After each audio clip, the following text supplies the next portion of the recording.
అందరికి నమస్కారం. నేను మీ జానీ మాస్టర్. నేను హైదరాబాద్ లో మా యూనియన్ లో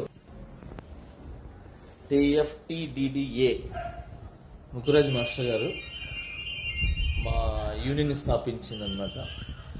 ఇది నా క్యాబిన్, షేక్ జానీ బాషా ప్రెసిడెంట్గా ఇది నా క్యాబిన్. అంటే నా ప్రెసిడెంట్ పోస్ట్కి మా యూనియన్లో ఉంటుంది. నా తమ్ముళ్ళు, నా అన్నలు ఉంటారు కదా కొంతమంది, రేవ్ పార్టీలో దొరికానని చెప్పి సంథింగ్ ఇంకేదో రేవ్ పార్టీలో ఉన్నారని చెప్పి అలాంటి ఏం లేదు. మా ఎలక్షన్స్ తర్వాత హైదరాబాద్లో మా డాన్సర్స్ యూనియన్లో కొన్ని వర్క్స్ ఆగిపోయి ఉంటాయి. వాళ్ళందరూ ఆ వర్క్స్ అన్ని చూసుకుంటున్నాను. అలానే చాలామందికి నా ఫ్రెండ్స్, కొలీగ్స్కి బాగలేకపోతే హాస్పిటల్స్కి వెళ్ళటం జరిగింది. వాళ్ళని విచారించి వాళ్ళు మంచి చెడు చూసుకోవడానికి వచ్చాను. అలానే నిన్న లైవ్ కూడా వచ్చి చాలామంది చూసారో తెలీదు. నిన్న నైట్ నేను డైరెక్టర్స్ డే, మన డైరెక్టర్స్ గురించి అందరు కలిసి ఒక ఫండ్ రేజ్ అని చెప్పి ఒక షో చేశారు. ఆ షోలో కూడా ఉన్నాను నిన్న నైటే. అక్కడ కూడా ఎంజాయ్ చేసి వచ్చాం. ఫస్ట్ ఆఫ్ ఆల్ ఏంటంటే హాలిడేస్ వచ్చిన తర్వాత పిల్లలకి ఏ చిన్న వాళ్ళని బయటికి తీసుకెళ్ళడానికి కూడా నాకు టైం లేకుండా ఉంది. పార్టీ, రేవ్ పార్టీ అంటున్నారు.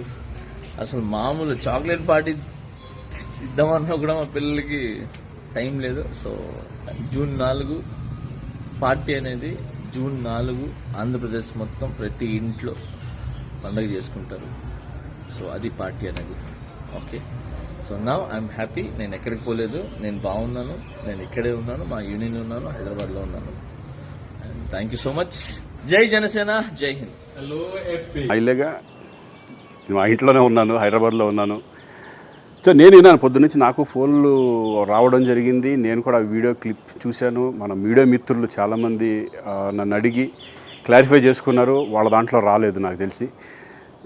చాలా ఇట్లా శ్రీకాంత్ ఇలా బెంగళూరులో రేవ్ పార్టీకి వెళ్ళాడు, హేమ వెళ్ళింది, ఈ టైప్లో ఏవో వచ్చినాయి.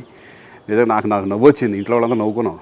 ఇదేంటిది, మొన్న ఏమో విడాకులు ఇచ్చి పిచ్చేశారు నా భార్యతో, ఈరోజేమో రేవ్ పార్టీలకి వెళ్ళాడు అని వచ్చేసినాయి. కానీ ఒకటి, వాళ్ళు కొంచెం తొందరపడ్డంలో ఇది లేదనిపించింది. ఎందుకంటే వాడెవడో, అతను ఎవరో కానీ కొంచెం నాలాగా ఉన్నాడు. వాడు కొంచెం ఇలా కప్పుకొని, అది గెడ్డం ఉంది, బట్ ఇప్పుడు గెడ్డం నాకు లేదు అని, బట్ గెడ్డంతో నేను షాక్ అయ్యాను. ఇదేంటిది నాలాగా ఉన్నాడు ఏంటి అని నేనే షాక్ అయ్యాను. దయచేసి ఎవరు నమ్మొద్దు. ఎందుకంటే రేవ్ పార్టీలకి వెళ్ళే కల్చర్ నాది కాదు, పబ్ కల్చర్ మనిషిని కాదు నేను. ఒక్కోసారి బర్త్డే పార్టీలకి వెళ్తాము, ఒకవేళ తెలియకుండా ఏదైనా వెళ్ళినా ఒక హాఫ్ అన్ అవర్ నుండి వచ్చేస్తాం తప్పితే అటువంటి ఏమీ లేదు. రేవ్ పార్టీ ఎలా ఉంటుందో కూడా నాకు తెలియదు. దయచేసి ఎవ్వరూ ఈ విషయాన్ని నమ్మొద్దు. హ్యాపీగా నేను హైదరాబాద్లో ఉన్నాను, మా ఇంట్లోనే. ఇప్పుడు మా ఇంట్లో నుంచే నేను ఇది చేస్తున్నాను. దయచేసి మీడియా మిత్రులందరికీ కూడా నేను చెప్పేది ఏంటంటే, ఏ విషయం కరెక్ట్గా తెలుసుకోకుండా మీరు కూడా థంబ్నైల్స్ పెట్టేసేసి, నా బొమ్మ వేసేసి రేవ్ పార్టీలో పట్టుబడ్డ శ్రీకాంత్ ఈ టైప్లో వేస్తున్నారు. కాబట్టి దయచేసి ఎవరు నమ్మొద్దు. అది అతను అలాగా ఉన్నాడు అనే ఒక విషయంలో మీరు పొరపాటు పడి ఉంటారని నేను అనుకుంటున్నాను. దయచేసి అది నేను కాదు. Thank you. ఇటువంటి అన్నీ కూడా నిజంగా కొంతమంది, వాళ్ళందరికీ నిజంగా థ్యాంక్స్ చెప్పుకుంటున్నాను నేను.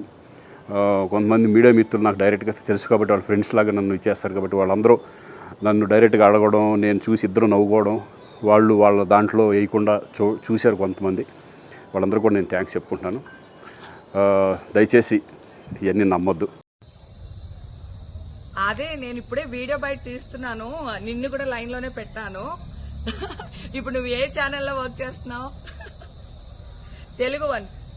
ఏమండి, నేను అన్ని ఆన్లైన్లోనే ఉన్నాను. నేను మంచిగా ఫామ్ హౌస్లో ఎంజాయ్ చేస్తున్నాను, చిల్ అవుతున్నాను.